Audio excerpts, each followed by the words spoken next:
আজ অসহ্য গরম। বিকেলে এক পশলা বৃষ্টি হয়েছিল, এতে গরম আরও বেড়েছে। এই গরমেও আলতাফের ঘরের দুটি জানালাই বন্ধ। শুধু যে বন্ধ তাই না, পর্দাও টেনে দেয়া। জানালা খোলা রেখে আলতাফ ঘুমোতে পারে না। ঘরে আলো থাকলেও সে ঘুমোতে পারে না। আলতাফের অভ্যাসে দুলারি অভ্যস্ত হয়ে পড়েছে, আর এখন তার খারাপ লাগে না। এই ঘরের সঙ্গে অ্যাটাচড বাথরুম আছে। বাথরুমও অন্ধকার। 40 পাওয়ারের একটা বাল্ব ছিল, আলতাফ সেই বাল্ব খুলে রেখেছে। অন্ধকারে আলতাফের অসুবিধা হয় না, তবে দুলারির হয়। সে একটা টর্চ লাইট নিয়ে বাথরুমে যায়। আজকের অন্ধকার অন্য সব রাতের চেয়েও বেশি, কারণ বাসার সামনে স্ট্রিট ল্যাম্পের বাল্ব আবার চুরি হয়েছে। অন্ধকার বাথরুমে আলতাফ হাত মুখ ধুচ্ছে। দুলারি খাটের উপর মশারি খাটাচ্ছে, আন্দাজের উপর খাটাচ্ছে। কিছুই দেখা যাচ্ছে না। দুলারি বলল, আজ খুব গরম। আলতাফ বলল, একটা জানালা খুলে দেই? না, মশারির ভিতর ফ্যানের বাতাস ঢোকে না, গরম লাগে। মশারি খাটিও না। মশারি না খাটালে উপায় আছে? মশা খেয়ে ফেলবে না? মশা খাবে না, ওদের না করে দেব। আলতাফের কথায় অন্য কেউ চমকে উঠত, দুলারি চমকালো না। এরকম কথাও সে প্রায়ই শোনে। দুলারি মশারি খুলে ফেলল। আলতাফ তোয়ালে দিয়ে মুখ মুছতে মুছতে বাথরুম থেকে বেরোলো। দুলালি বলল, বাবা তোমাকে কেন ডেকেছিলেন? পোকাদের ব্যাপারে জিজ্ঞেস করলেন। তুমি বলেছ? কেন বলেছ? মামা জানতে চাইলেন, তাই বললাম। না বলার কি আছে? বাবা কি তোমার কথা বিশ্বাস করেছেন? বিশ্বাস করবেন না কেন? আমার মনে হয় না বাবা তোমার কথা বিশ্বাস করেছেন। তোমাকে নিয়ে এখন নিশ্চয়ই মার সঙ্গে হাসাহাসি করছেন। সাধারণ কিছু বললেই বাবা হাসাহাসি করেন, আর এখন বলেছ অদ্ভুত কথা। মামা আমাকে স্নেহ করেন, তাছাড়া অদ্ভুত কথা তো কিছু বলি নাই। বাবা তোমাকে মোটেও স্নেহ করেন না, সারাক্ষণ গাধা রাখেন।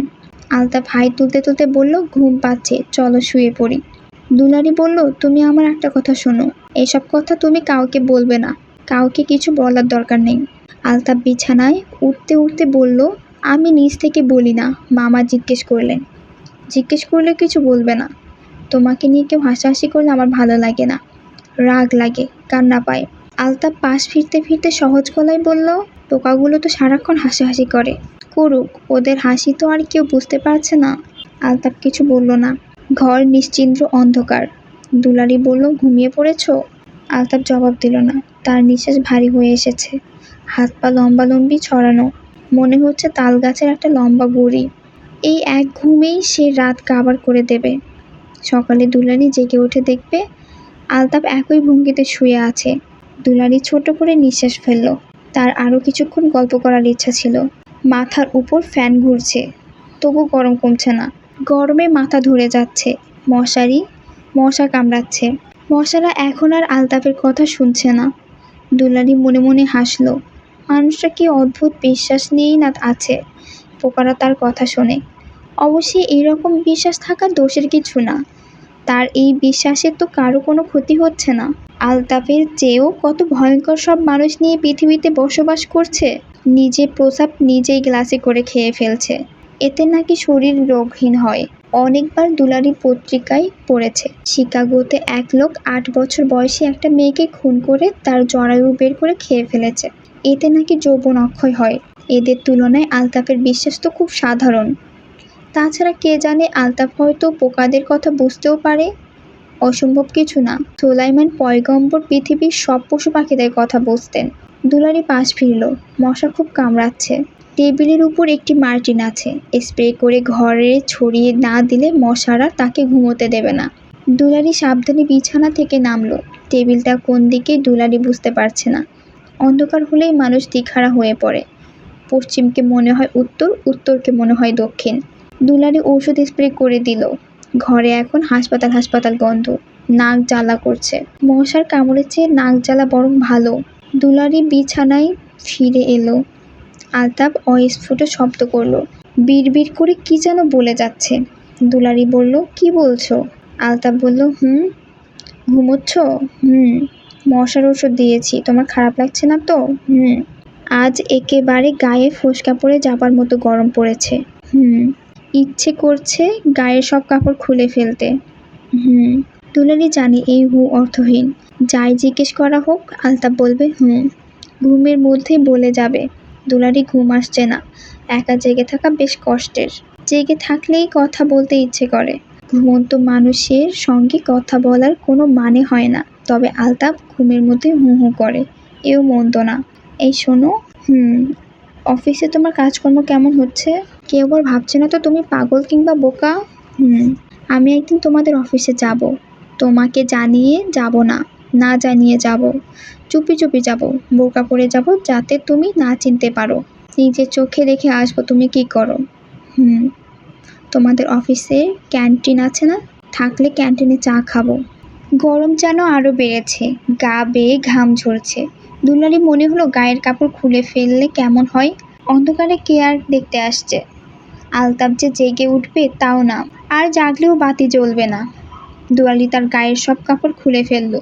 এখন একটু আরাম লাগছে, গায়ে বাতাস আবার নিজেকে কেমন জানি পোকা পোকা লাগছে।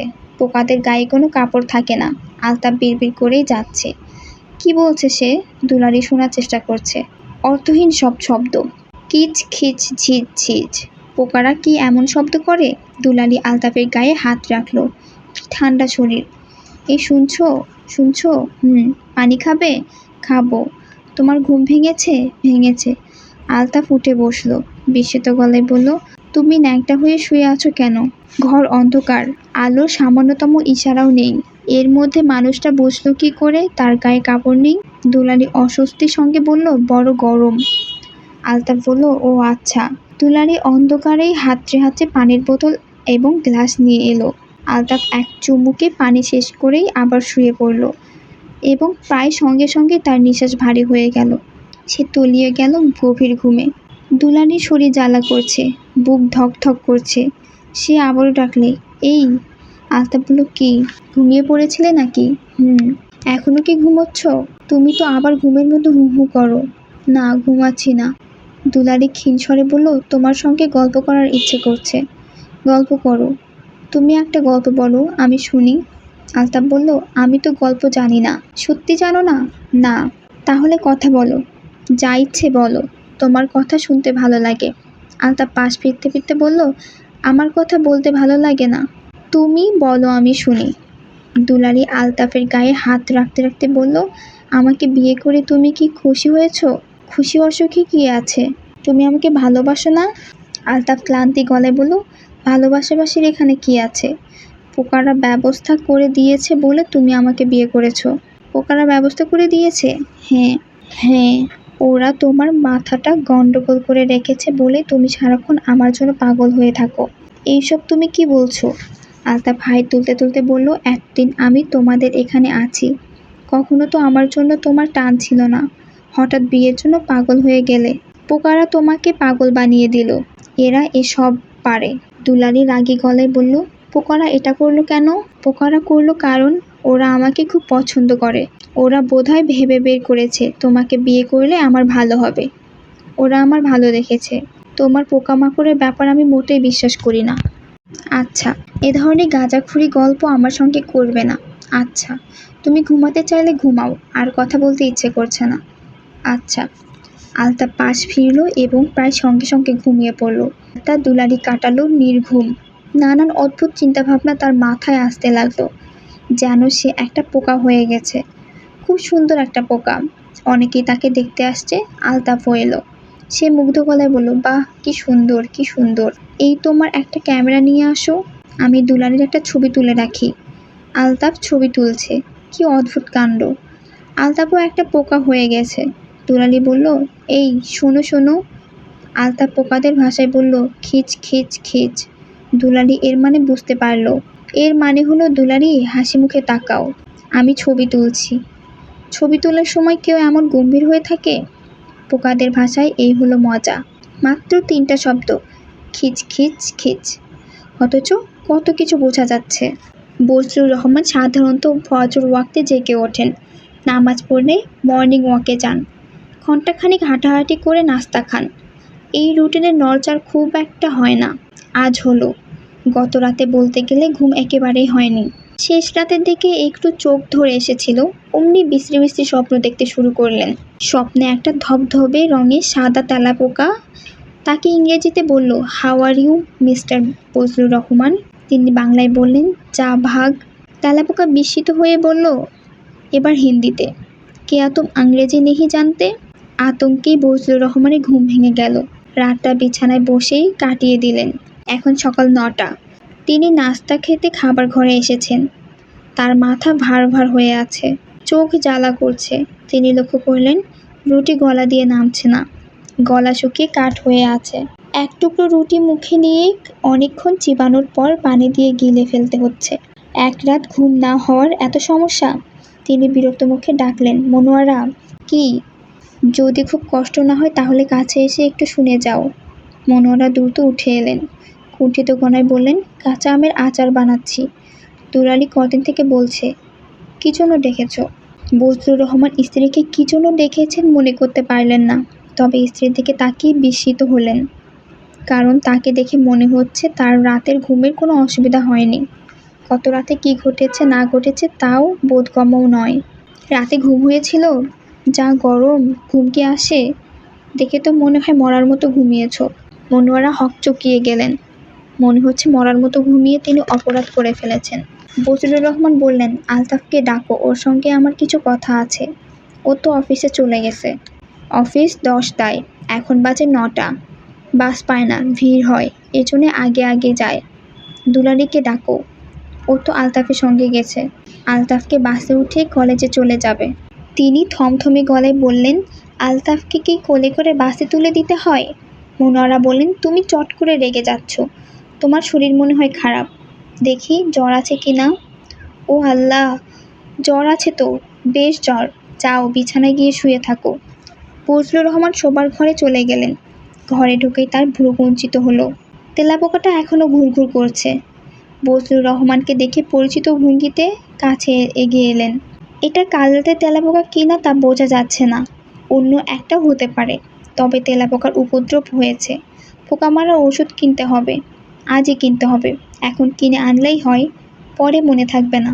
বজলুর রহমান জ্বর নিয়ে পোকা মারা ওষুধ কিনতে বের হলেন। বাজারে অনেক ধরনের ওষুধ আছে, কিলদেম, ফিনিশ, রজ কিলার, ভ্যানিশ। তিনি কিনলেন 2 ফাইল কিলদেম। নামটা সুন্দর, কিলদেম। তাদের মারো, শুধু মারো, মেরে শেষ করে দাও। শুয়োরের বাচ্চা, এদের শুয়োরের বাচ্চা বলা ঠিক না, এরা তার চেয়েও খারাপ। কিলদেম বোতলের গায়ে লেখা। এটি বিষাক্ত ওষুধ। স্প্রে করার সময় হাতে গ্লাভস পরে নেবেন।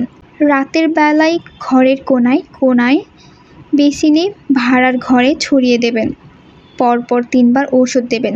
15 দিন বিরতির পর আবার ঔষধ দেবেন। ওষুধের তেজ কেমন পরীক্ষা করার জন্য বজলুর রহমান দিনের বেলাতে ওষুধ স্প্রে করলেন, গ্লাভস ছাড়াই করলেন। তিনি গ্লাভস কিনতে ভুলে গিয়েছিলেন। কিলদেম ঔষধ হিসেবে মন্দ না। পোকাটার গায়ে স্প্রে করার সঙ্গে সঙ্গে কাজ হলো। পোকাটা একবার উড়ার চেষ্টা করে চিৎ হয়ে পড়ে গেল, কয়েকবার সুর নেড়েই স্থির হয়ে গেল। বজলুর রহমান ইষ্টচিত্তে বললেন, শুয়ারকা বাচ্চা।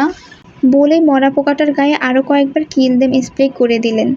তার মনে হিংস্র এক ধরনের আনন্দ হলো। অনেক দিন এ ধরনের আনন্দ পাননি। প্রচণ্ড আনন্দের জন্যই ঘাম দিয়ে তার জ্বর চলে গেল, ক্ষুধা বোধ হলো। দুলারি কলেজ থেকে ফিরতেই মনোয়ারা তাকে আড়ালে ডেকে নিয়ে ফিসফিস করে বললেন, তোর বাবার সঙ্গে কিন্তু খুব সাবধানে কথা বলবি, খুব সাবধান। দুলালি ভীত গলায় বলল, বাবার কি হয়েছে?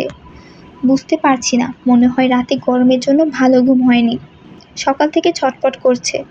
কি যেন দোকান থেকে কিনে এনেছে, ঘরে দিচ্ছে, বোটকা গন্ধ। জিনিসটা কি জানি না, জিজ্ঞেস করিনি। চা মেজাজ করে রেখেছে, জিজ্ঞেস করতেও ভয় লাগে। তুই তোর বাবার সঙ্গে সাবধানে কথা বলিস, না ডাকলে কাছে যাবি না। আচ্ছা। বজলুর রহমান মেয়েকে ডাকলেন না। দুলালি নিচ থেকে কৌতূহলী হয়ে বাবার ঘরে ঢুকলো। ক্ষীণ গলায় বলল, কেমন আছো বাবা? বজলুর রহমান জবাব দিলেন না, মেয়ের দিকে তাকালেনও না। দুলালি বলল, তোমার কি শরীর খারাপ? না, জ্বর ছিল, এখন নাই। দেখে কিন্তু মনে হচ্ছে শরীর খারাপ। মা বলছিল তোমার রাতে ঘুম হয়নি। ঘুম না হওয়ার কথা, যা গরম, আমারও রাতে ঘুম হয়নি। আলতাফের ঘুম হয়েছে? ঘুম নিয়ে তো ওর কোনো সমস্যা নেই বাবা। ভর দুপুরে ওকে যদি একটা কম্বল দিয়ে ছেড়ে দাও, ও আরাম করে নাকি নাক ডেকে ঘুমিয়ে পড়বে। বজলুর রহমান মেয়ের কথায় তেমন মজা পেলেন না। তার মুখ আরও কঠিন হয়ে গেল। তিনি শুকনো গলায় বললেন, ওর মাথাটা কি খারাপ? দুলালি হকচকিয়ে গিয়ে বলল, মাথা খারাপ হবে কেন? কাল রাতে আমাকে বলল ও পোকাদের কথা শুনতে পায়, পোকারা ওর কথা শোনে। এসব হাবিজাবি। বাবা, এটা হলো ওর একটা খেয়াল। খেয়াল? হ্যাঁ খেয়াল। ও অবশ্যই বিশ্বাস করে। তুই বিশ্বাস করিস? 50-50 করি বাবা। 50-50 মানে? কিছু করি কিছু করি না। মানুষ পোকার কথা কি করে শুনবে এটা যখন মনে হয় তখন বিশ্বাস করি না, আবার যখন দেখি ও মশাদের কামড়াতে নিষেধ করলো, অমনি মশারা কামড়ানো বন্ধ করলো, তখন কিছুটা বিশ্বাস হয়। বজলুর রহমান থমথমে গলায় বললেন, মশারা ওর কথাই কামড়ানো বন্ধ করে? সব গান্ধীবাদী, সব গান্ধীবাদী মশা। দুলালি বলল, সবসময় যে কামড়ানো বন্ধ করে তা না, মাঝে মাঝে করে। বজলুর রহমান বালিশের নিচ থেকে সিগারেটের প্যাকেট বের করতে করতে বললেন, আলতাফের স্থান হওয়া উচিত পাগলাগারদে। শুধু ওর একার না, তোরও, মিয়া বিবি দুজনেরই। কোনো মানুষ যদি এক নাগারে অনেকদিন পাঁঠার সঙ্গে থাকে তাহলে তার গা থেকে পাঁঠার মতো গন্ধ বের হয়। এই নিয়ম। তোর গা থেকে পাঁঠার মতো গন্ধ বেরোচ্ছে। এরকম করে কথা বলছো কেন বাবা? তোদের চাপকানো উচিত, তা না করে ভদ্র ভাষায় কথা বলছি, যা আমার সামনে থেকে। দুলালি কাঁদো কাঁদো গলায় বলল, আমি জানি তুমি ওকে দেখতে পারো না, আমাকেও না। আমরা তোমার সঙ্গে থাকবো না, আলাদা বাসা নেব। যা ইচ্ছে কর, এখন আমার সামনে থেকে যা। দুলালি প্রায় ছুটে বের হয়ে গেল।